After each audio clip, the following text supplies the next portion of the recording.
Hello દોસ્તો, આજે આપણા મનને શાંતિ મળે એવા બાઇબલના વચન તમને જણાવવા જઈ રહ્યો છું. દોસ્તો, એક જરૂરી સૂચના છે કે ઘણા લોકો અમારા વિડીયો જોવે છે ખરા, પણ હજુ સુધી તેમણે અમારી યુટ્યુબ ચેનલને સબસ્ક્રાઈબ કરી નથી.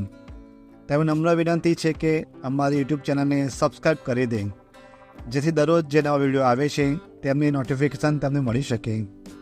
તમારું એક ક્લિક અમને ઘણું બધું મોટિવેશન આપે છે.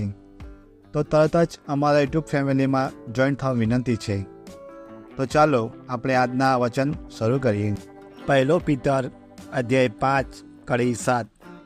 તમારી બધી ચિંતા તેના ઉપર નાખી દો, તે જ તમારી ચિંતા કરે છે.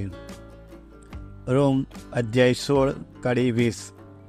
શાંતિદાતા પરમેશ્વર થોડા સમયમાં શૈતાનને તમારા ચરણો તળે કચડી નાખશે.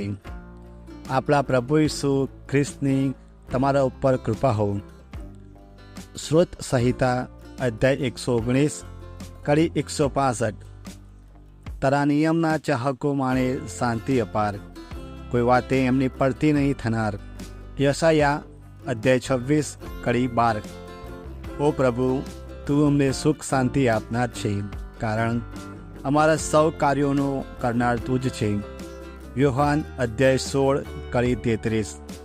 આ બધું મેં તમને એટલા માટે કહ્યું છે કે જેથી મારા સાનિધ્યમાં તમને શાંતિ મળે. સંસારમાં તો તમારે ભીસ જ વેઠવાની છે, પણ હિંમત રાખજો, સંસાર ઉપર મેં વિજય મેળવ્યો છે. દાનિયેલ અધ્યાય 10 કડી 19. અને કહ્યું, ઓ અતિવાલા માણસ, ડરીશ નહીં, શાંત થા, હિંમત રાખ, બળવાન બન. એના શબ્દો સાંભળીને મારામાં બળ આવ્યું અને હું બોલ્યો, આપ બોલો બોલો, આપે મને બળ આપ્યું છે. યશાયા અધ્યાય 32 કડી 17. અને પરિણામે કાયમ સુખ શાંતિ અને સલામતી રહેશે. ત્યારે મારા લોકો શાંતિભર્યા દેશમાં અને સલામતીભર્યા ઘરોમાં નિશ્ચિત થઈને રહેશે. યોહાન અધ્યાય 14 કડી 27. હું તમારે સારું શાંતિ મૂકતો જાઉં છું, મારી પોતાની શાંતિ તમને આપતો જાઉં છું. હું જે શાંતિ આપું છું તે સંસાર આપે છે તેવી નથી. તમારા અંતરને અસ્તવ્યસ્ત થવા દેશો નહીં, તેમ હિંમત પણ હારશો નહીં. રોમ અધ્યાય 15 કડી 13.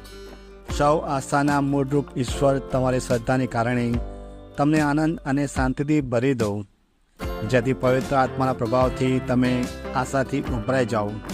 ફિલિપી અધ્યાય 4 કડી 7. એટલે બુદ્ધિથી પર એવી પરમેશ્વરની શાંતિ તમારા હૃદયને અને મનને ખ્રિસ્ત ઈસુના સાયુજ્યમાં સુરક્ષિત રાખશે. ક્લોસા અધ્યાય 3 કડી 15. ખ્રિસ્તની શાંતિ આણ તમારા હૃદયમાં પ્રવર્તો. એની સાધના માટે જ તમને એક દેહના અંગો તરીકે હકલ કરવામાં આવી હતી, અને તમે કૃતજ્ઞ રહેજો. બીજો યોહાન અધ્યાય 1 કડી 3. જો આપણે સત્ય અને પ્રેમને વળગી રહીશું તો પરમેશ્વર પિતા અને એ પિતાના પુત્ર ઈસુ ખ્રિસ્ત તરફથી આપણને કૃપા, દયા અને શાંતિ મળ્યા કરશે.